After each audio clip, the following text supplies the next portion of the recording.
Chapter 11, The Kargil Conflict. Year 1999 may have been the most momentous of my life, assassination attempts notwithstanding. The events of 1999 and the fall of 1998 dramatically catapulted me from soldiering to leading the destiny of the nation. They also brought two nuclear powers to the brink of war. It is time to lay bare what has been shrouded in mystery. As a backup to understanding the Kargil conflict, it needs to be stressed that Kargil was not a one-off operation, but the latest in a series of moves and countermoves at a tactical level by India and Pakistan along the line of control in the inaccessible, snowbound northern areas. India would capture a location where they felt that our presence was thin, and vice versa. This is how they managed to occupy Siachen, ostensibly without clearance from the Indian government. This is how the Kashmiri freedom-fighting Mujahideen occupied the Kargil heights that the Indian army had vacated for the winter. In October 1998, India claimed it had beaten back two Pakistani attacks in the area of the Siachen Glacier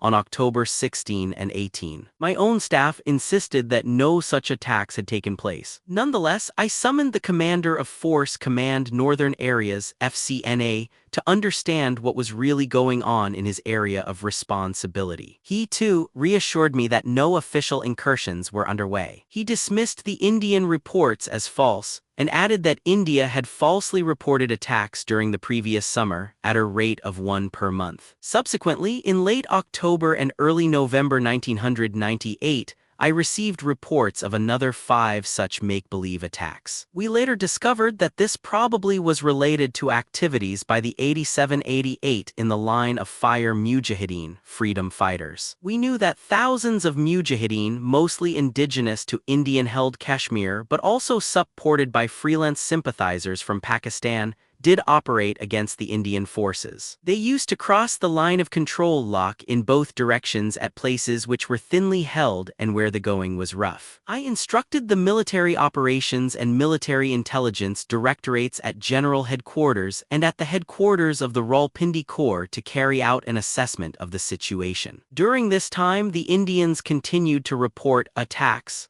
The assessment was formally presented at the end of December. We realized that the number and frequency of reported attacks were unprecedented and could possibly be used by the Indians as a casus belli to launch an operation against us. We also had intelligence through various sources suggesting an Indian plan to conduct some operations in our northern areas. There was specific information of a possible Indian attack in the Shakma sector.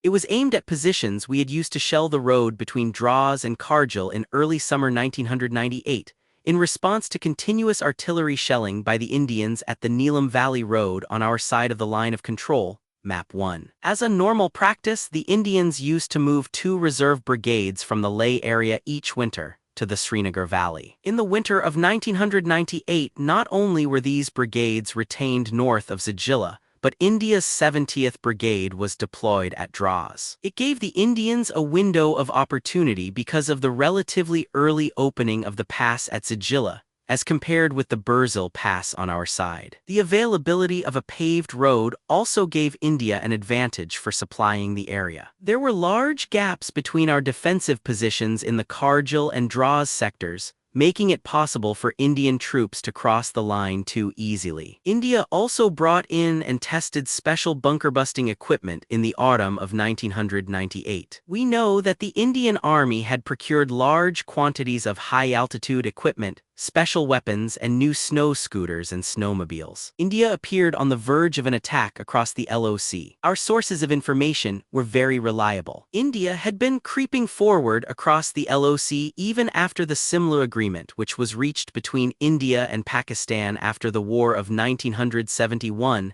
and defined the line of control. India had tested us at Chorbat Leh, the Map 190 in the line of fire Kamar sector and Siachen in the northern areas. Finally, frequent visits of the Indian Defense Minister, George Fernandes, to the Siachen and Kargil areas during the summer and autumn of 1998 suggested that India was considering more offensive operations. The assessment of the GHQ staff and Rawalpindi Corps fit the logic of the situation. It was appropriate to allow the Rawalpindi Corps to prepare and present the FCNA plan of the defensive maneuver in the northern areas so as to deny any ingress across the LOC. A plan call-ing for plugging the gaps ranging from 9 to 28 miles 15 to 45 kilometers between our positions was formally presented and approved toward the middle of January 1999. Rawalpindi Corps and FCNA were to execute it. The terrain and weather were forbidding. The operation had to be undertaken by limited forces, and security was crucial. Any leakage of information would have set off a race to the watershed,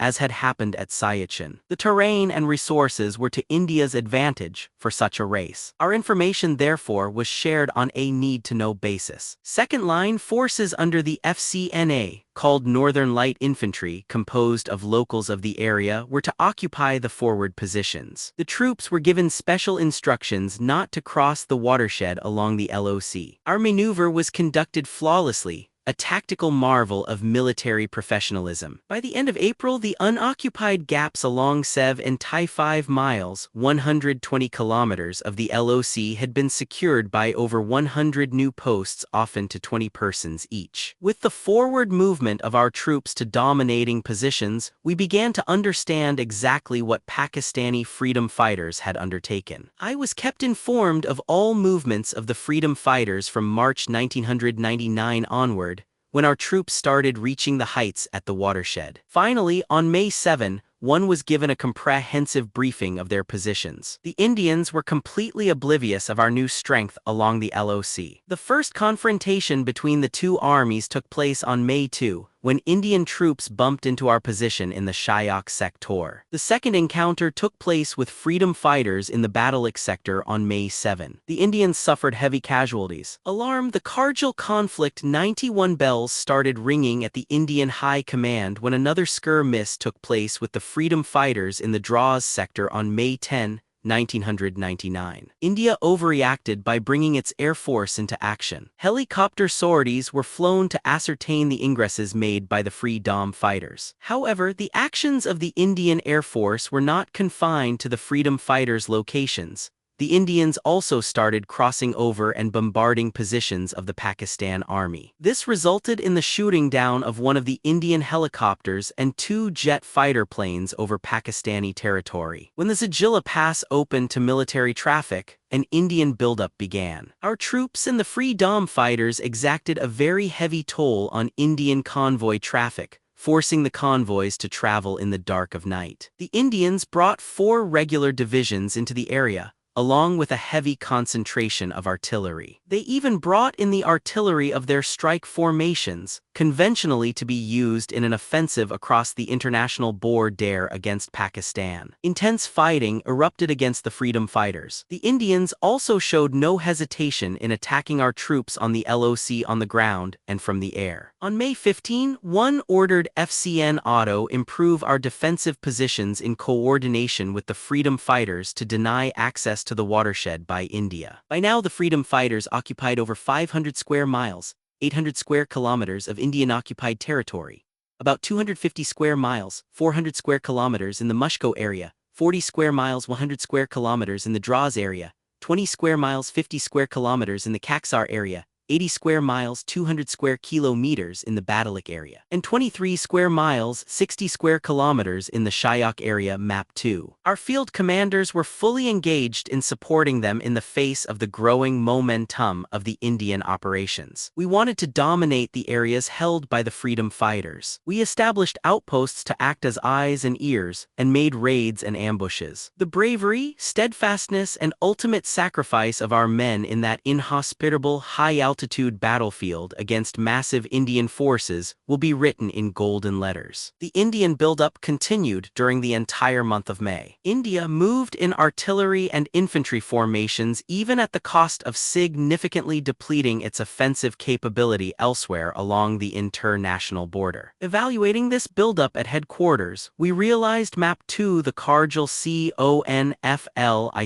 93, that India had created a serious strategic imbalance imbalance in its system of forces. It had bottled up major formations inside Kashmir, leaving itself no capability to attack us elsewhere, and most seriously had left the field open for a counteroffensive with which we could choke the Kashmir Valley. We had no offensive designs on the international border, and were reassured that India's offensive capability was restricted to Kashmir. Having failed to dislodge the groups occupying the heights, the Indians resorted to mass attacks. Brigade-size attacks were launched to secure outposts held by as few as 8 to 10 of our men. These attacks gained little ground until the middle of June. Nonetheless, the Indian media hyped their success. On our side, our political leadership displayed a total lack of statesmanship and made no serious effort to rally the country. Neither side's leadership had an appetite for war, but India worked hard to isolate us diplomatically. International pressure had a demoralizing effect on Prime Minister Nawaz Sharif. Meanwhile, the buildup on both sides continued. In mid-June, the Rawalpindi Corps headquarters was allowed to shift some of its regular troops from the Mangla garrison into FCNA area of responsibility. These troops started reaching the mountains toward the end of June. Although they played only a limited role in the conflict in the few days that remained,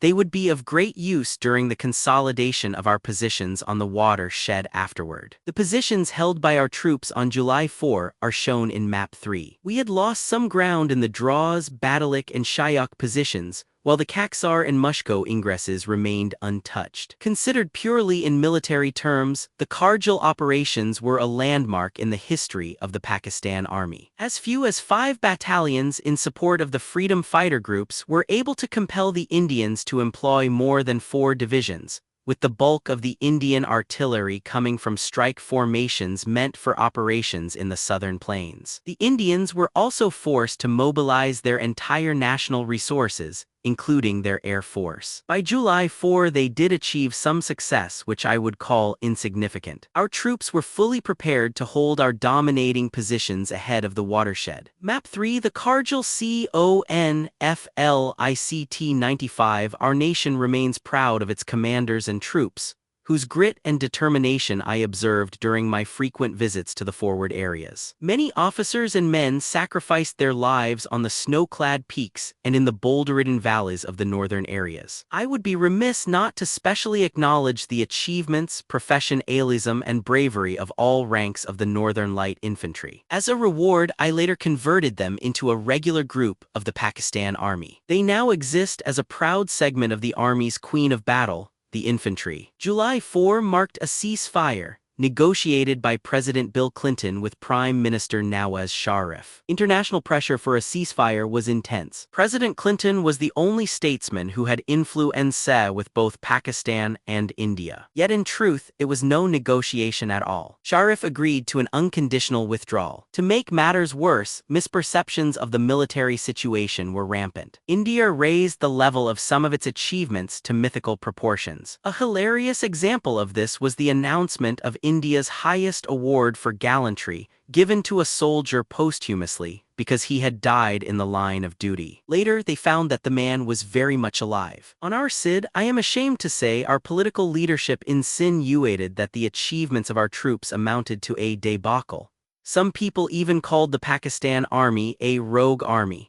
As the chief of the army staff, I found myself in a very difficult position. I wanted to explain the military situation to demonstrate how successful we had been and point out the political mishandling that had caused so much despair. But that would have been disloyal and very unsettling for the political leaders. In desperation, they might do something to destabilize the state system or to damage the fabric of the army. On the other hand, if they were allowed to continue to spin the events disingenuously, that would have been tantamount to disloyalty to my commanders and troops. The time has come for me to deal with some of the myths and faulty perceptions and present the truth as I know it. One myth is that the operation was launched without the armies taking the political leadership into its confidence. This is a very unfortunate perception because nothing could be farther from the truth. First, as noted above, there was no deliberate 96 in the line of fire offensive operation planned, and moving to the unoccupied gaps along the line of control was not a violation of any agreement and was well within the purview of the local commander. The move to establish our defenses along the line was approved at both the Corps and the Army headquarters. The Army briefed the Prime Minister in Skardu on January 29, 1999.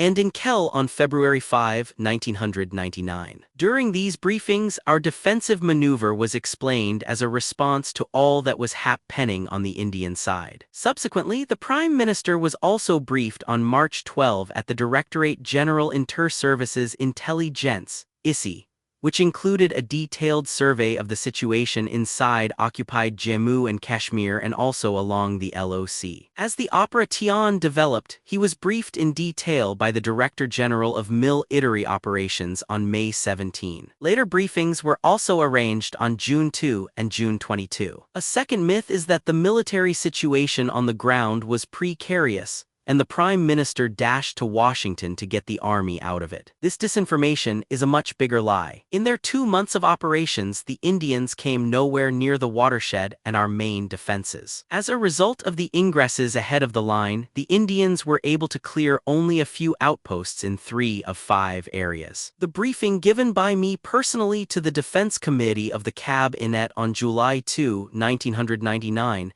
actually laid out the entire military picture. I covered all possible hypotheses of enemy actions in the air, at sea, and on land. The conclusions that I derived were that the Indians were in no position to launch an all-out offensive on land, at sea, or in the air. That Pakistan was in a strategically advantageous position in case of an all-out war, in view of the massive Indian troop inductions inside Kashmir, resulting in a strategic imbalance in India's system of forces. That the Indian forces, despite their massive strength, would never be able to dislodge the freedom fighters and the NLI from the ingresses and positions held by them. At that briefing, the Prime Minister asked me several times whether the Kargil Conflict 97 we should accept a ceasefire and withdraw. My answer every time was restricted to the optimistic military situation. I left the political decisions to him. He wanted to fire his gun from my shoulder, but it was not my place to offer this. I also remember his minister, Raja Zafar ul Haq, an ardent supporter of his, to have been the strongest proponent of no ceasefire and no withdrawal. Shohri Shujat Hussain, the interior minister at the time, who was to play a major political role after Nawaz Sharif's departure, said that whatever we did, we must stress that Kargil was our joint effort and collective responsibility.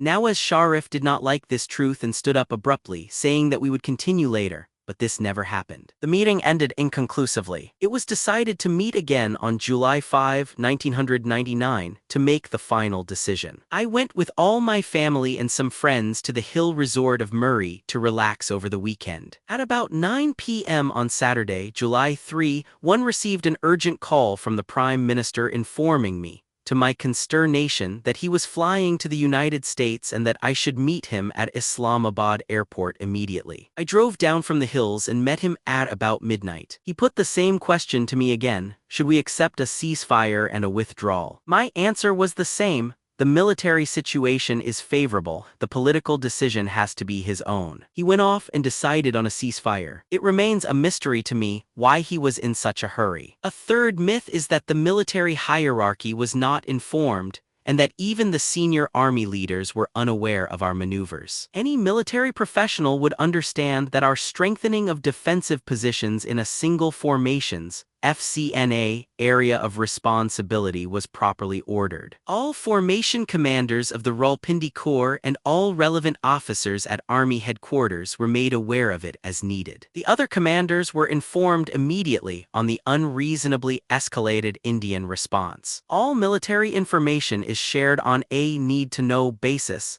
and before this juncture they had little need to know it. The foregoing should also explain why the Naval and Air Force chiefs were ignorant about it until the Indian response bordered on war hysteria. A fourth myth is that we came to the brink of nuclear war. The limits of our conventional forces were nowhere in sight, still less in danger of being crossed. I can also say with authority that in 1999 our 98 in the line of fire nuclear capability was not yet operational. Merely exploding a bomb does not mean that you are operationally capable of deploying nuclear force in the field and delivering a bomb across the border over a selected target. Any talk of preparing for nuclear strikes is preposterous. A fifth myth is that the Pakistan army suffered a large number of casualties. The Kargil conflict, as compared with earlier wars against India, was more intense and of longer duration. The Indians had mobilized troops far out of proportion to the situation, by massing a large number of infantry and artillery assets. The mountains favor defense. The Indians, by their own admission, suffered over 600 killed and over 500 wounded. Our information suggests that the real numbers are at least twice what India has publicly admitted. The Indians actually ran short of coffins owing to an unexpectedly high number of casualties, and a scandal later came to light in this regard. Our army, outnumbered and outgunned, fought this conflict with great valor. The number of Indian casualties proves the fighting prowess and professionalism of the officers and men of the Pakistan army. The Kargil conflict emerged out of a tactical maneuver of limited dimensions, but had significant strategic effects. As a result of the foresight and alertness of our senior commanders, India's planned offensive was preempted. The initiative was wrested from India, and an imbalance was created in the Indian system of forces. The military assets committed by the Indians in the Kargil conflict in particular and in Kashmir in general brought about a near parity of forces both in the air and on the ground along the international border. This nearly ruled out the possibility of India's deciding on an all-out war. The Kargil conflict also brought about a significant change in the concept of operations at high altitudes. The myths about the inaccessibility of the terrain and the prohibitive effects of an inhospitable climatic environment on the conduct of operations were shaken by the resolve and resilience of the NLI troops.